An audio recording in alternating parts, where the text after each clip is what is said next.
Costis Palamas, 1859-1943.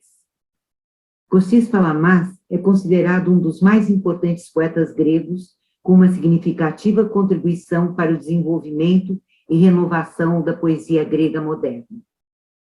Foi poeta, romancista, dramaturgo, historiador e crítico literário.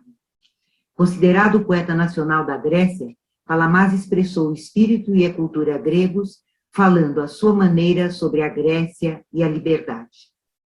Predominou na cena literária grega por mais de 40 anos.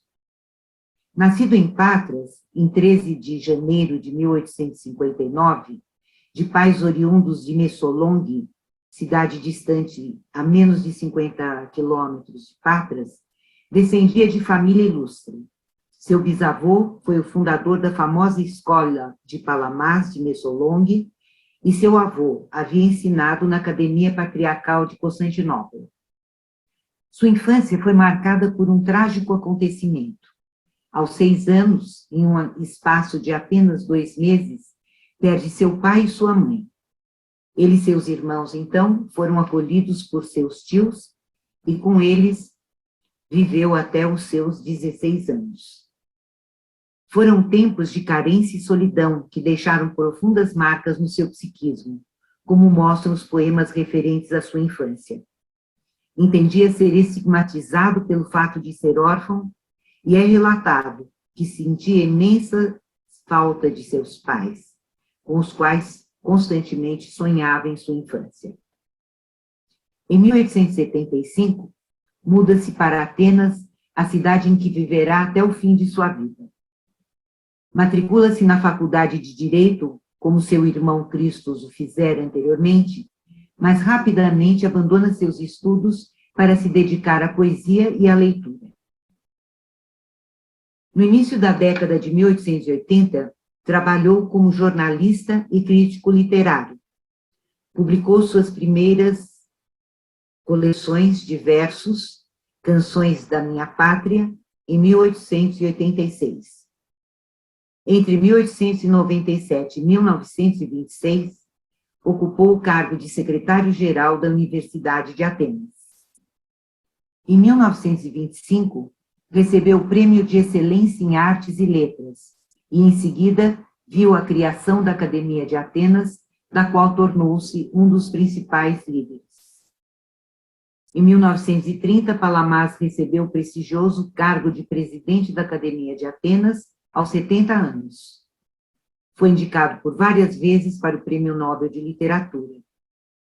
Exuberante e profícuo, publicou um total de 40 coletâneas de poesia, além de peças, ensaios críticos e históricos, estudos comparativos e resenha de livros. Em 1887, Palamas casa-se com Maria Valve, sua namorada de infância, e torna-se pai de 3 filhos, Leandros, Náfsica e Alques. Além da perda que ocorrera, de seus pais em tenra idade, outra tragédia o atingiu quando Alques, seu filho mais novo, morre aos 4 anos de idade. Esse evento o afetou profundamente pelo resto de sua vida. A morte de seu filho Alques esmaga seu coração paterno, que busca a redenção na poesia. Ele então escreveu O Túmulo, em 1898. Essas lágrimas líricas que cristalizaram-se em estalactites, como escreve o crítico Andreas Carantonis. Palamas e seu tempo. Palamas nasceu 38 anos depois da Revolução Grega, pela independência, que tinha passado por 4 séculos de dominação otomana. Estes foram momentos históricos marcados por uma Grécia em busca da recuperação de sua identidade e de sua glória passada. Um período de batalhas vencidas e fracassadas, na tentativa de reaver territórios perdidos e da delimitação de suas fronteiras. Testemunha a grande tragédia da perda da cidade de Esmirne para os turcos, em 1922. e 3 anos antes de sua morte, assiste, em outubro de 1940, a entrada da Grécia na Segunda Guerra Mundial e a ocupação de sua pátria pelos alemães e italianos. Neste cenário, predominavam 2 grandes movimentos, como expressões do sentimento nacionalista muito aflorado nesta época: a grande ideia e a questão da linguística. Malamás envolveu-se igualmente com essas 2 questões. A grande ideia foi um movimento que tinha como objetivo unir todos os gregos em um único Estado-nação, com Constantinopla como sua capital. Tomou a forma, acima de tudo, de uma aspiração de recuperação de territórios perdidos durante o período otomano, considerando a identidade étnica. Para Palamás, os conceitos de liberdade, patriotismo e grande ideia são expressões idênticas da essência do ideal de uma luta voltada para a reabilitação nacional. Entende um conceito de identidade que repousa em uma língua, uma ideia e uma alma. É precisamente este alto nível patriótico que será constantemente defendido ao longo de sua vida e ao longo de sua obra. O poeta se pergunta: o que é a Grécia? Uma suposta nação? Um reino? Uma Grécia? Ou uma raça? Não. A Grécia é uma ideia. Palamás ama a Grécia como uma ideia, não racialmente, não com o patriotismo fanático. Ele próprio se declara um patriota. É claro que ele promove a continuidade e o espírito do helenismo, mas não apenas como uma necessidade nacional de completude de sua linhagem, mas como um modelo de amor, fé e paciência que pode contribuir com a história da humanidade. Para ele, o propósito para o qual a vida grega se refere converge durante os séculos, tanto com seu ideal, quanto com sua realidade, é um valor absoluto com uma dimensão universal, a liberdade. Outro movimento que tinha a ver com a busca da identidade grega foi a questão linguística. Um intenso conflito se estabeleceu após a independência da Grécia entre os que defendiam o uso de uma língua limpa das influências assimiladas durante os tempos de dominação pelo Império Otomano, a cafarévusa, e aqueles que defendiam a língua tal como tinha sido moldada pelos séculos pela influência do Bizâncio e do Império Otomano, a demotiki, a língua do povo. Por este motivo, batalhas aconteceram em Atenas em 1901.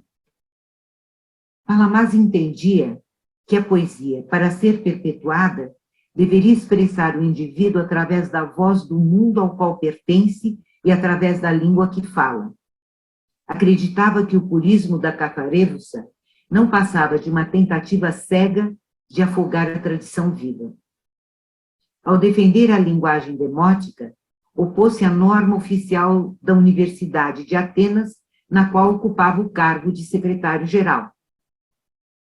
Foi punido pelo Ministério da Educação com uma demissão temporária, tendo ainda sofrido ameaças dos estudantes que defendiam a manutenção da cafarévusa e o consideravam um traidor. Este foi um período bastante conflituoso, porque ele, como funcionário da Universidade de Atenas, se opunha ao próprio princípio defendido pela universidade. E os estudantes também defendiam a cafarévusa. Então, foi uma batalha difícil que ele teve que enfrentar, mas ele continuou defendendo a sua posição na defesa da língua demotiki. Suas lutas literárias contra a implementação da linguagem purista influenciaram profundamente e vivificaram a cena política e intelectual de seu país. A questão linguística. Junto com Stratigis, Drocines, Polemis, Suris e Provelêngios, ele fundou a nova escola ateniense, também conhecida como a Escola Palamiana, que surge como uma reação à primeira escola ateniense, que se caracterizava pelo romantismo e pelo uso da capareusa. O principal objetivo desses jovens, então jovens, poetas da chamada geração de 1880, era o uso do grego demótico, o abandono do romantismo e a adoção do parnasianismo e do simbolismo. Não conseguiram, né? Na verdade, a língua demótica só foi reconhecida como língua oficial de Estado em 1976, pelo primeiro-ministro Georges Valls. A obra de Palamás. Eu cito aqui dois autores, um grego e um brasileiro, que definem a obra de Palamás. O Alexandros Empíricos Comodoros diz: Palamás toma a maneira ampla e retórica do estilo romântico, o brilho e a solidez, se não a precisão inflexível dos parnasianos, e ainda mais frequentemente, a fluidez evocativa e musical da maneira simbólica. Ele sabe como adaptar habilmente seus instrumentos de acordo com as exigências da sua inspiração em todos os gêneros, fazendo-a ressoar a partir de inúmeras músicas. O outro comentário é de José Paulo Paes, um grande escritor e poeta brasileiro, que foi um estudioso e tradutor de poetas gregos modernos. Ele diz: lírico por excelência, embora não desdenhasse o registro épico, Palamás soube explorar como ninguém as possibilidades do demótico, tanto no plano dos ritmos e das sonoridades, como da novidade e vividez imagética, em livros como Iambos e Anapestos, A Vida Imóvel e tantos outros. Palamás publicou um total de 40 coleções de poesias, além de peças, ensaios críticos e históricos, estudos comparativos e resenha de livros. A republicação de suas obras após sua morte foi realizada por seu filho Leandros Palamás, também poeta e crítico da literatura. Em seu primeiro livro, Canções da Minha Pátria, celebra a beleza das canções tradicionais gregas e o valor estético da língua popular. Seu hino a Atena, composto em decapentassílabos, supõe uma celebração do paganismo como base da civilização grega e expressão do culto à natureza e à luz. Olhos da Minha Vida sugere, já em seu título, o intimismo e a poética simbolista. O túmulo é uma elegia pela morte de um de seus filhos, mas também um lamento pela situação do seu país. Da vasta obra de Palamás, impossível de ser reproduzida num pequeno comentário como dessa gravação, eu escolhi um poema que foi traduzido pela professora Isis Borges da Fonseca, que foi professora na USP, onde ela fundou o curso de língua grega moderna, deixando vários discípulos e amantes da literatura grega. Então, ela traduziu esse hino à vida. Vida. Não há nada mais doce no mundo que a belíssima vida iluminada pelo sol. Vida. Mesmo que venhas veloz e cheia de alegrias, mesmo que venhas com tormentos, cuidados e doenças, e com todos os bons tempos e todos os invernos. Vida. De qualquer maneira que apareças, vida, qualquer coisa que sejas, se és realidade ou sonho, ainda que sejas boa ou má, alegria a ti, glória a ti, amores e canções. Uma das obras mais comentadas, mais difíceis e mais extensas de Palamás é o Dodecálogo do Cigano, que poderia também ser entendido como os 12 mandamentos do cigano. Essa obra é considerada sua mais importante obra e a expressão do seu pensamento lírico. Retrata a jornada espiritual de um cigano, um símbolo da alma livre e inexorável e da ação criativa, que não para em lugar nenhum, não se submete a nada, mas prossegue constantemente, demolindo o velho e o podre e construindo o novo e o forte. Essa citação foi retirada da apresentação da contracapa do livro.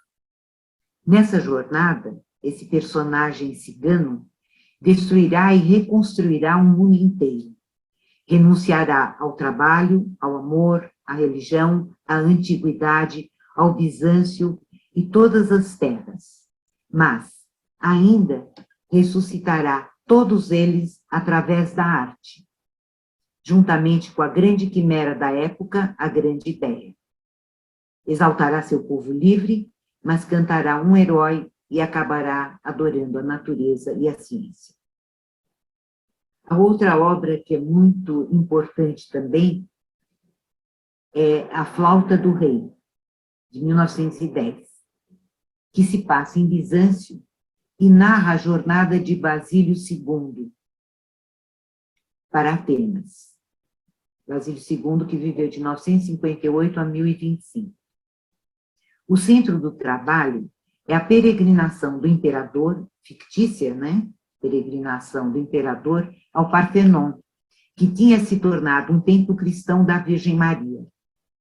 Isso simboliza para o poeta a síntese e a unidade de toda a história do helenismo, antiga, bizantina e moderna.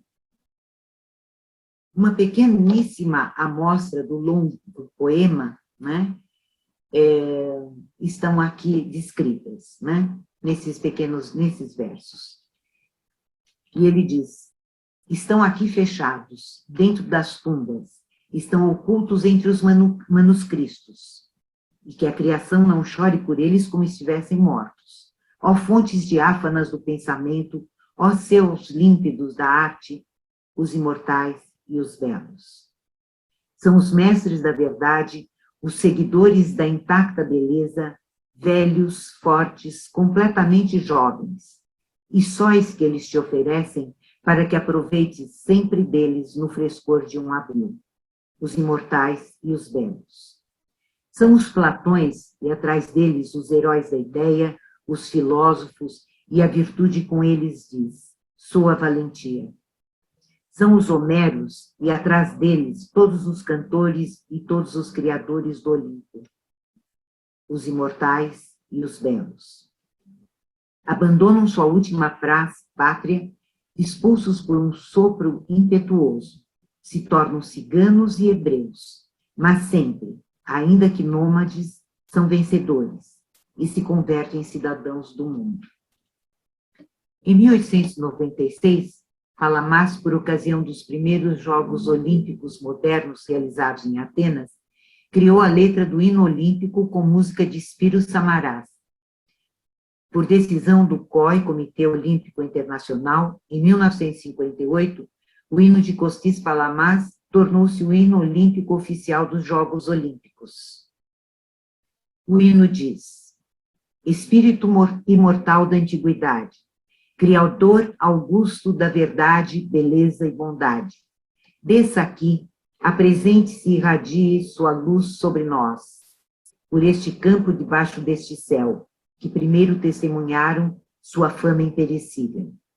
Traga vida e entusiasmo para esses nobres jogos. Atire coroa de flores com frescor eterno aos vitoriosos da corrida e da luta. E crie em nossos peitos corações de aço. Em sua luz, planície, montanhas e mares brilham em matizes rosados e formam um vasto templo, no qual as multidões de todas as nações vão adorá-lo, ó Espírito imortal da antiguidade. Mas a literatura, a pátria e a natureza não foram as exclusivas paixões de Kostis. Esta paixão estendeu-se às mulheres. Destaca-se entre elas, entre seus romances, né, Hélène Corçat, a raiz de seus poemas.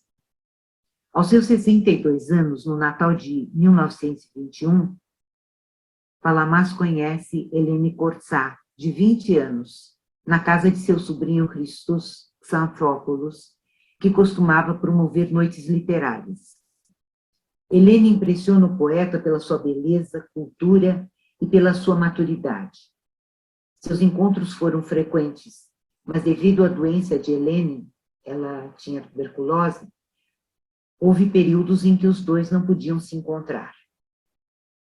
Foi quando começou a correspondência entre eles, e assim soube-se da existência da jovem que encantou o grande poeta.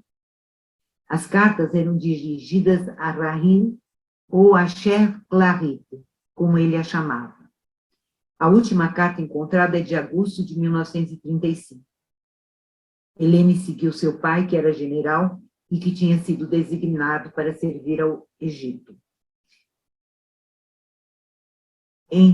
Como uma prova deste amor terno que o poeta desenvolveu por Hélène, tem essas duas linhas de uma vasta correspondência. Diz ele: como eu gostaria de morrer e como eu queria ressuscitar no país dos espíritos com você. Palamas faleceu aos 84 anos, em 27 de fevereiro de 1943, de grave doença, e 40 dias após a morte de sua esposa, da qual ele não havia sido informado, já que a sua própria saúde estava em estado crítico. O filho Leandros, de acordo com o testemunho de Constantinos Tsatos, não queria que o funeral de seu pai assumisse uma dimensão etnopatriótica, considerando que a Grécia se encontrava sob a ocupação alemã durante a Segunda Guerra.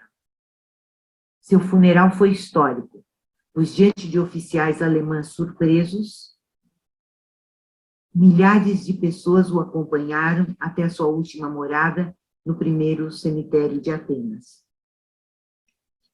O evento tornou-se um ponto de encontro para a resistência grega, com cerca de 100 mil enlutados recitando seus poemas e até mesmo cantando o hino nacional grego, que fora banido porque era considerado uma expressão de protesto contra os nazistas. À beira de seu túmulo, Ângelo Sirkelianos, um grande poeta grego, amigo de Palamas, declama com voz embargada pela emoção o poema Palamas, que ele escreveu na madrugada de 28 de fevereiro em homenagem ao grande poeta. E o poema começa: Saftoto féretro, Acobá e Elada. A Grécia descansa neste caixão. Uma semana antes de morrer, Palamas publicou no jornal Estia versos de Rainer Maria Rilke, Feche Meus Olhos, os quais já havia traduzido muitos anos antes. Embora não fossem de sua autoria, estes versos, no momento de seu enterro, soaram como uma mensagem premonitória, como uma mensagem de adeus. Os versos falam de um sentimento de amor e de pertença que nem a morte consegue calar.